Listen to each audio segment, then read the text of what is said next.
বিসমিল্লাহির রহমানির রহিম। প্রিয় সিরাজগঞ্জ ও পাবনাবাসী, আসসালামু আলাইকুম। আসসালামু আলাইকুম। ভালো আছেন আপনারা? আলহামদুলিল্লাহ। কিন্তু শুধু এতটুকু ভালো থাকলে চলবে না, আপনাদেরকে সহ সারা বাংলাদেশের মানুষকে আরো ভালো থাকতে হবে। কেন ভালো থাকতে হবে? এই যে আপনারা সারা মাঠ ধরে যে প্রায় হাজার লক্ষ মানুষ এখানে উপস্থিত আছেন, আপনারা হয়তো দেখতে পাচ্ছেন না যে মঞ্চের সামনে এখানে কিছু মানুষ বসে আছে, যেই মানুষগুলো গত 15-16 বছর ধরে তাদের পরিবারের কোনো একজন স্বজনকে হারিয়েছে। অর্থাৎ সে হয় খুনের শিকার হয়েছে, নাহলে গুমের শিকার হয়েছে, নাহলে জুলাইতে কোনোভাবে নির্যাতিত হয়েছে জুলাই আন্দোলনের সময়। এখানে একটু আগে মেরি বক্তব্য রেখে গিয়েছে। মেরিকে আপনারা সবাই চেনেন? মেরিকে আপনারা সবাই চেনেন, সারা বাংলাদেশের মানুষ মেরিকে চেনে। কেন? কারণ মেরি ভোট ডাকাতির বিরুদ্ধে প্রতিবাদ করতে গিয়েছিল, এবং প্রতিবাদ করতে গিয়ে সে সারা জীবনের জন্য তার নিজের দৃষ্টি শক্তি হারিয়েছে। তার বক্তব্য আপনারা শুনেছেন। এরকম হাজারো মেরি বাংলাদেশে রয়েছে। এই যে মানুষগুলো গত 16-17 বছর যাবৎ প্রতিবাদ করেছে। কিসের প্রতিবাদ? প্রতিবাদ করেছিল যে আপনাদের যে রাজনৈতিক অধিকার, সেই যে স্বৈরাচার যারা পালিয়ে গিয়েছে গত 5ই আগস্ট, তারা যে আপনাদের রাজনৈতিক অধিকার, কথা বলার অধিকার, ভোট প্রদানের অধিকার যে কেড়ে নিয়েছিল, সেইটার বিরুদ্ধে প্রতিবাদ করতে গিয়ে মেরি সহ মেরির মতন আরো আমাদের হাজার হাজার ভাই বোনেরা নির্যাতিত হয়েছে, পঙ্গুত্ব বরণ করেছে, এমনকি বহু মানুষ জীবন পর্যন্ত উৎসর্গ করেছে। এখন প্রিয় ভাই বোনেরা, এই মানুষগুলোর আত্মত্যাগ, ঠিক আছে, এই মানুষগুলোর পর আত্মত্যাগ, তার যদি আমাদেরকে মূল্যায়ন করতে হয়, প্রতিদান দিতে হয়, তাহলে শুধুমাত্র এই মিটিং করলে আমাদেরকে হবে না। তাদের প্রতিবাদ ছিল কি? তাদের প্রতিবাদ ছিল অন্যায়ের বিরুদ্ধে। তাদের প্রতিবাদ ছিল সমগ্র বাংলাদেশের মানুষের যে অধিকার কেড়ে নেওয়া হয়েছিল তার বিরুদ্ধে। এবং এই অধিকারকে যদি প্রয়োগ করতে হয়, এই অধিকারকে যদি কেড়ে নেওয়া অধিকারকে যদি ফিরিয়ে আনতে হয়, তাহলে অবশ্যই 12 তারিখে আপনাদেরকে সোচ্চার হতে হবে। পারবেন সোচ্চার হতে? 12 তারিখে যদি আপনারা জবাব দিতে পারেন ধানের শীষে সিল মারার মাধ্যমে, তাহলে সেই স্বৈরাচাররা যারা আপনার অধিকার কেড়ে নিয়েছিল তারা তাদের জবাব পাবে। আমরা সব সময় বিএনপি করি যারা, আমরা শান্তিতে বিশ্বাস করি। আমরা সকল ধর্ম বর্ণের মানুষকে নিয়ে আমরা একসাথে শান্তিতে বসবাস করতে চাই। আমাদের কাছে মুখ্য হচ্ছে সে বাংলাদেশের নাগরিক।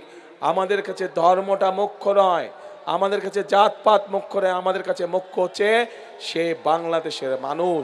কাজেই মানুষকে মানুষ হিসাবে আমরা মূল্যায়ন করতে চাই, মানুষকে মানুষের মূল্যায়ন করতে হবে।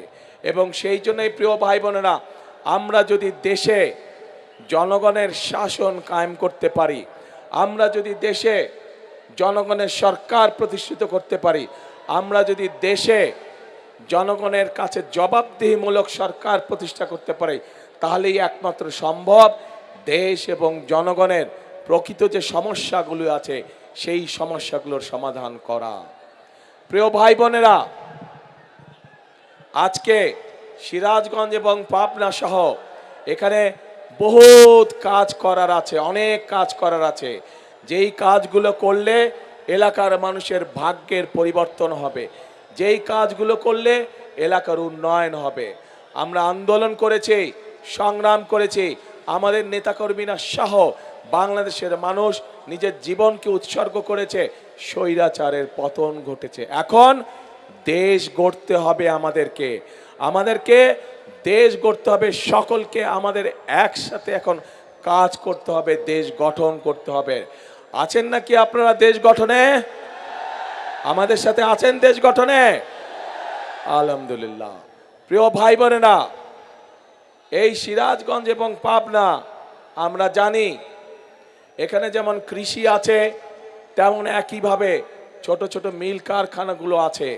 কিন্তু এই মুহূর্তে কৃষিকেও যেমন আমাদের টেনে উঠাতে হবে, কৃষক ভাইদের পাশে দাঁড়াতে হবে, একই সাথে লক্ষ লক্ষ তরুণ যুবকের কর্মসংস্থানের ব্যবস্থা করতে হবে। নতুন নতুন শিল্প পার্ক স্থাপনের মাধ্যমে আমাদেরকে এই সমস্যার সমাধান করতে হবে। যেহেতু উত্তরাঞ্চল কৃষির সাথে জড়িত বেশি, কৃষিজীবী মানুষ এই উত্তরাঞ্চলে বেশি, সেই জন্য আমরা সেই ঠাকুরগাঁ থেকে পঞ্চগড় থেকে শুরু করে সিরাজগঞ্জ পর্যন্ত সমগ্র উত্তরাঞ্চলে আমরা কৃষি নির্ভর শিল্প গড়ে তুলতে চাই। যেই কৃষি নির্ভর শিল্প গড়ে তুললে এই এলাকার মানুষের, এই এলাকার যুবকদের, এই এলাকার তরুণদের, এই এলাকার বোনদের কর্মসংস্থার সম্ভাবনা থাকবে। প্রিয় ভাই বোনেরা, একই সাথে আমরা যদি তাঁতের কথা বলি, আমরা যদি লুঙ্গির কথা বলি, রঙের কথা বলি, প্রথমেই চোখের সামনে ভেসে ওঠে সিরাজগঞ্জ পাবনার এলাকার কথা। এই এলাকার মানুষ তাঁত শিল্পের সাথে বহু মানুষ এখানে জড়িত। কিন্তু এই তাঁত শিল্পকে যদি আমরা, তাঁত শিল্পের সম্পর্কে যদি আমরা পরিকল্পনা গ্রহণ করতে পারি, তাহলে এই তাঁত শিল্প উৎপাদিত পণ্য আমরা ইনশাল্লাহ সারা বিশ্বে ছড়িয়ে দিতে সক্ষম হব। এবং আগামী দিনে আমরা তাই করতে চাই। সিরাজগঞ্জ পাবনায় উৎপাদিত তাঁত পণ্য আমরা সমগ্র বিশ্বে আমরা রফতানি করতে চাই। আছেন নাকি আপনারা এটার সাথে? আমার সাথে আছেন? ইনশাল্লাহ আমরা এই কাজটি করব। প্রিয় ভাই বোনেরা, আমাদেরকে আরো অনেক কাজ করতে হবে। আমাদের মাদেরকে, আমাদের বোনদেরকে, তাদেরকে আমাদের স্বাবলম্বী করতে হবে। আমাদের দেশনেত্রী খালেদা জিয়ার সময় আপনাদের নিশ্চয়ই মনে আছে যে এই এলাকার সহ সারা বাংলাদেশে নারীদের শিক্ষা ব্যবস্থার জন্য উনি একটি পদক্ষেপ গ্রহণ করেছিলেন। এবং তারপরে ক্লাস 1 থেকে ক্লাস 12 পর্যন্ত মেয়েদের শিক্ষা ব্যবস্থা ফ্রি হয়ে গিয়েছে, যার সুবিধা আজও লক্ষ কোটি মেয়েরা পাচ্ছে। সুবিধা পাচ্ছে না? মেয়েদের শিক্ষা ব্যবস্থা ফ্রি। কিন্তু গত 20 বছর ধরে এই মেয়েরা আজ অনেকেই মাতে পরিণত হয়েছে, কিন্তু শিক্ষার আলো তাদের কাছে আছে।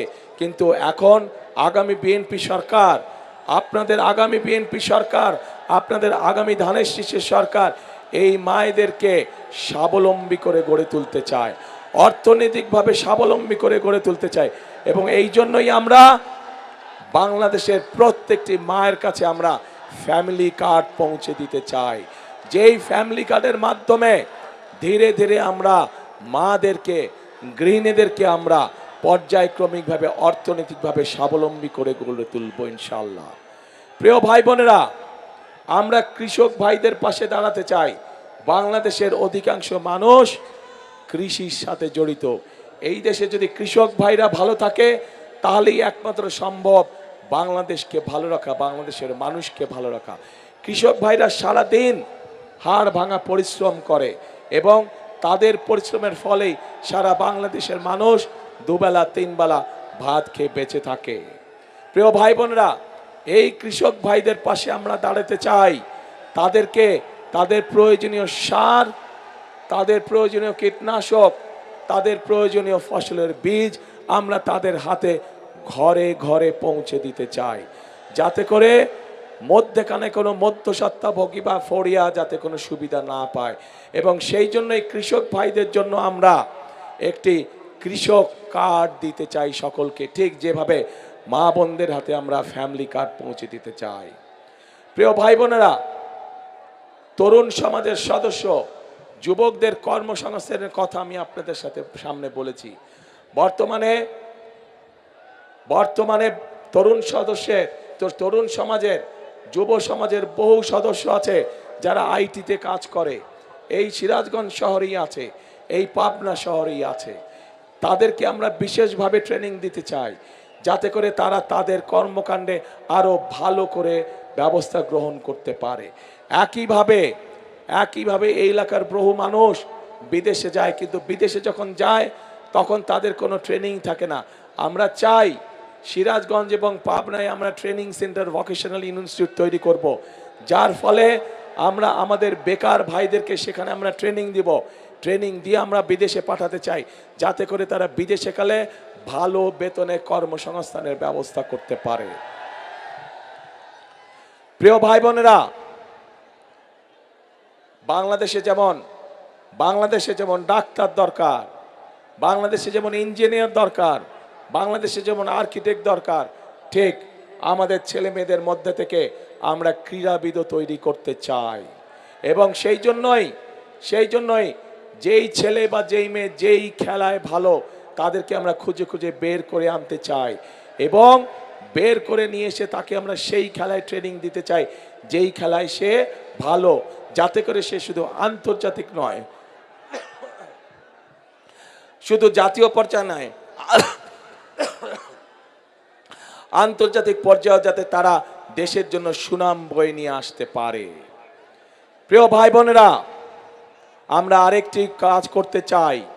বাংলাদেশের একটি শ্রেণীর মানুষ আছেন, যেই শ্রেণীর মানুষ আমাদের জন্ম থেকে মৃত্যু পর্যন্ত আমাদের সাথে সম্পৃক্ত থাকেন। বিভিন্ন সময় জীবনে চলার বাঁকে, বিভিন্ন কষ্টের সময়, বিভিন্ন দুঃখের সময় তারা আমাদেরকে মূল্যবান উপদেশ দেন। কিন্তু এই মানুষগুলোর অনেকেই অনেক কষ্টে থাকেন, অনেক কষ্টে দিনাপাত করতে হয়। এই মানুষগুলো কারা? এই মানুষগুলো হচ্ছে আমাদের বিভিন্ন মসজিদ মাদ্রাসা সহ, মসজিদ মাদ্রাসার খতিব, ইমাম সাহেব সহ মুয়াজ্জিম সাহেবরা। শুধু তাই নয়, অন্য অন্য ধর্মেরও যারা ধর্মগুরু আছেন তারা এর মধ্যে পড়ে।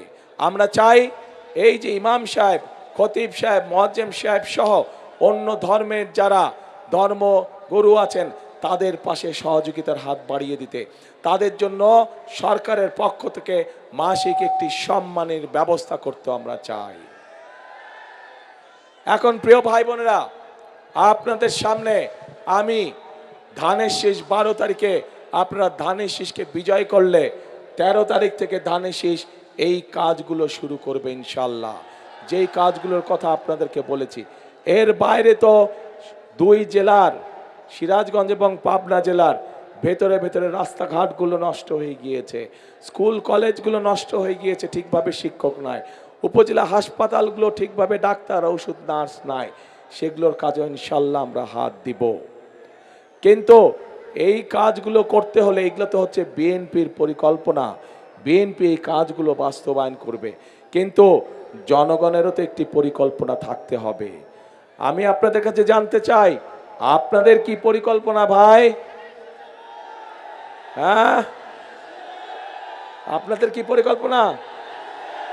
ধানের শীষে ভোট। আচ্ছা, এই যে আমার বরাবর আছেন ভাই বোনেরা, আপনাদের কি পরিকল্পনা? ধানের শীষে ভোট। আচ্ছা, আমার বাম দিকে যারা আছেন আপনাদের কি পরিকল্পনা? ধানের শীষে ভোট।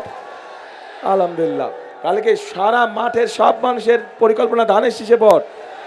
ইনশাল্লাহ ধানের শীষে ভোট দিব আমরা এবং দেশ গঠনের কাজে হাত দিব আমরা প্রিয় ভাই বোনেরা। কারণ দেশ আমাদেরকে অনেক দিয়েছে। এই দেশের জন্য 1971 সালে লক্ষ শহীদ জীবন উৎসর্গ করেছে এই দেশের স্বাধীনতা অর্জন করার জন্য। 2024 সালের 5ই আগস্ট, জুলাই মাসে বহু মানুষ নিজের জীবন উৎসর্গ করেছে সেই স্বাধীনতাকে রক্ষা করার জন্য। আমরা একবার স্বাধীনতা রক্ষা করেছি, পরবর্তীতে আমরা সেই অর্জন করেছি স্বাধীনতা 71 সালে, 2024 সালে আমরা সেই স্বাধীনতাকে রক্ষা করেছি। এখন আমাদের সেই স্বাধীনতাকে প্রিয় ভাই বোনেরা অর্থবহ করে তুলতে হবে। কার জন্য অর্থবহ করে তুলতে হবে? বাংলাদেশের মানুষের জন্য আমাদেরকে অর্থবহ করে তুলতে হবে। প্রিয় ভাই বোনেরা, এই যে আপনারা লক্ষ লক্ষ মানুষ যে আজ এখানে একত্রিত হয়েছেন, আজ আপনাদের সামনে দাঁড়িয়ে আমি হয়তো প্রতিপক্ষ সম্পর্কে অনেক কথা বলতে পারতাম, আপনারাও হয়তো জোরে জোরে হাততালি দিতেন, কিন্তু তাতে কি আপনাদের কোনো লাভ হতো? লাভ হতো না। বাংলাদেশের মানুষ এখন জানতে চায়, বাংলাদেশের মানুষ এখন দেখতে চায় যে কোন রাজনৈতিক দল কি পরিকল্পনা গ্রহণ করবে দেশ এবং জনগণের জন্য, যাতে জনগণ এবং দেশ আগামীতে সামনের দিকে এগিয়ে যেতে পারে। আমরা আপনাদের সামনে পরিকল্পনা দিয়েছি প্রিয় ভাই বোনেরা, বিএনপি আপনাদের সামনে পরিকল্পনা দিয়েছে এবং এই মুহূর্তে বিএনপি একমাত্র রাজনৈতিক দল যেই দলের অভিজ্ঞতা আছে কিভাবে দেশকে সুন্দরভাবে সামনের দিকে পরিচালিত করতে হয়। বিএনপি ছাড়া এই মুহূর্তে বাংলাদেশকে সঠিকভাবে পরিচালনা করতে পারে অভিজ্ঞতা সম্পন্ন এরকম কোনো রাজনৈতিক দল নেই। কাজেই প্রিয় ভাই বোনেরা, মানুষ তার উপরেই ভরসা করে যার অভিজ্ঞতা আছে। মানুষ তার উপরে ভরসা করে যার উপরে ভরসা করা যেতে পারে। মানুষ তার উপরেই ভরসা করে যে মানুষকে বিপদের সময় ফেলে রেখে চলে যায়নি। এবং এই সব গুণ একমাত্র বিএনপির ভিতরেই আছে প্রিয় ভাই বোনেরা। কাজে আসুন, আজকে যদি আমাদেরকে দেশকে গড়তে হয়, আজকে যদি এই 20 কোটি মানুষকে একসঙ্গে নিয়ে বাংলাদেশকে সামনের দিকে এগিয়ে যেতে হয়, তাহলে সকলকে আমাদেরকে ঐক্যবদ্ধ থাকতে হবে।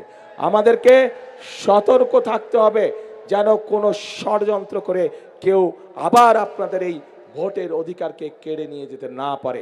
আমাদেরকে সতর্ক থাকতে হবে যে জুলাই আগস্টে গত 16 বছর ধরে আমাদের যে সকল ভাই বোনেরা নিজের জীবন উৎসর্গ করে দিয়েছে এই দেশের মানুষের অধিকার প্রতিষ্ঠিত করার জন্য, সেই অধিকারকে আবার যেন ষড়যন্ত্র করে কেউ স্তব্ধ করে দিতে না পারে, ছিনিয়ে নিয়ে নিতে না পারে।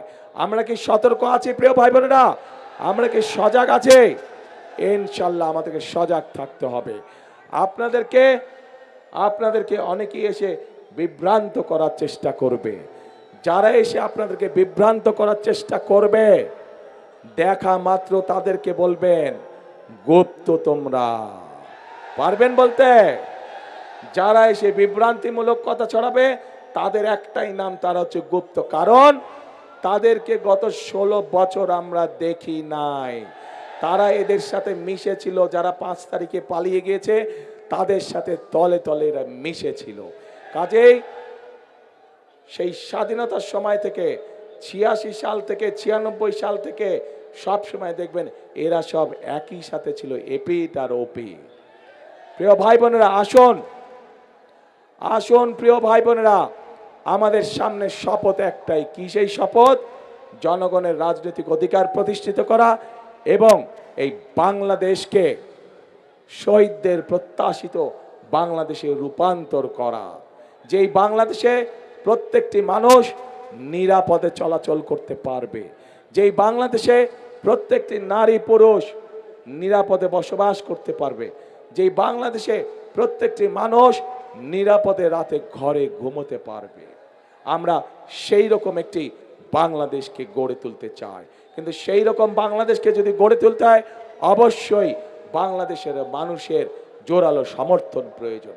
এবং আমরা দৃঢ়ভাবে বিশ্বাস করি এই সমর্থন প্রতিবারের মতন এবারও ইনশাল্লাহ বাংলাদেশের মানুষ ধানের শীষের পক্ষে রায় দিবে। ঠিক? তাহলে আসুন ভাই, কথা একটাই, কাজ একটাই। করব কাজ, কে করব কাজ? গড়ব দেশ, সবার আগে বাংলাদেশ।